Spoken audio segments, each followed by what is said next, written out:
러시아 블라디보스토크 소재 북한 회사들 내부 소식에 정통한 현지의 한 고려인 소식통은 6일 러시아 매체들이 전한 북한 간부의 가족 실종은 사실이라면서 이들은 수개월간 블라디보스토크 영사관에 연금된 상태로 있다가 일주일에 하루 외출이 허락되는 시간을 이용해 사라진 것이라고 전했습니다. 코로나 사태 발발 이전에 북한 고려항공 소속 무역대표부에서 러시아로 파견 나온 박모씨 가족은 러시아 블라디보스토크 소재 북한 식당 고려관과 두만강 레스토랑을 경영하면서 외화벌이를 했던 것으로 알려졌습니다. 실종된 모자 중 여성은 남편을 대신해 고려관과 두만강 레스토랑의 대리 지배인이었다고 소식통은 설명했습니다.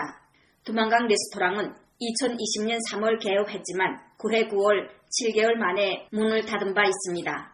북한의 계속되는 외화 가재 압박에 시달려온 고려관 지배인 박 씨는 지난 2019년 검열을 받으러 북한 평양으로 귀국했다면서 식당의 영업 실적과 정형 청화가 끝나면 돌아올 것이라던 박 씨는 코로나 사태로 인한 국경 봉쇄로 지금까지 북한에서 러시아로 들어오지 못한 것으로 안다고 말했습니다. 남편이 돌아오지 못하게 되자 그의 아내가 대리 지배인 자격으로 식당을 경영했다면서 코로나 사태로 식당은 중단 위기에 처하고 지난해 10월 인원 관리자였던 부지배인이 탈출한 사건이 발생했다고 설명했습니다. 이어 탈출한 부지배인 김병철은 북한 보위성 소속 보위지도원으로 망명을 시도하던 중 현지를 얼마 벗어나지 못하고 지난해 12월 러시아 당국에 체포되어 북한 측에 넘겨졌다면서 국경이 개방되면 그는 우선 송환되어 처형될 것으로 본다고 덧붙였습니다.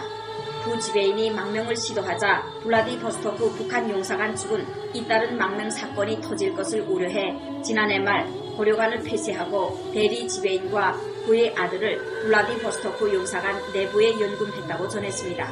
연금된 상태에서 이들은 일주일에 하루 외출이 허락된 것으로 안다면서 이들은 용사관 내부에 그들의 일을 하며 감시 속에서 생활해 왔다고 설명했습니다. 이와 관련 러시아 블라디보스토크의 한 북한 관련 소식통도 7일 요즘 북한에서 파견된 무역대표부 대표 가족의 실종 사건이 큰 파장을 일으키고 있다면서 이 소식을 접한 다른 북한 파견 노동자들도 불안한 심정을 감추지 못하고 있다고 전했습니다. 소식통은 4일 북한 고려항공 소속 무역대표부 간부의 부인인 대리 지배인과 그의 아들이 실종된 소식이 러시아 통신사를 통해 알려졌다면서 향후 북한으로 돌아가면 이 사건의 책임은 전적으로 남편을 대신해 고려관이 대리 지배인으로 있던 여성이 지게 될 것이라고 지적했습니다. 소식통은 이어 최근 러시아 북한 간 국경이 열릴 것이라는 전망이 나오면서 대리 지배인마저 아들과 함께 실종되는 사건이 발생한 것이라면서 망명 목적일 수 있다고 인터넷을 통해 전 세계에 공개된 이상 이들 모자의 생명 안전에는 적신호가 켜졌다고 우려했습니다. 국경 개방이 임박했다는 출처 불명의 여론이 돌면서 북한에서 러시아로 파견된 무역대표부 간부들과 노동자들도 불안감에 휩싸여 있다면서 이제 북한으로 귀국하면 외부 세계와 단절돼 갇힌 생활을 하게 될 자신들의 처지를 비관하고 있다고 덧붙였습니다.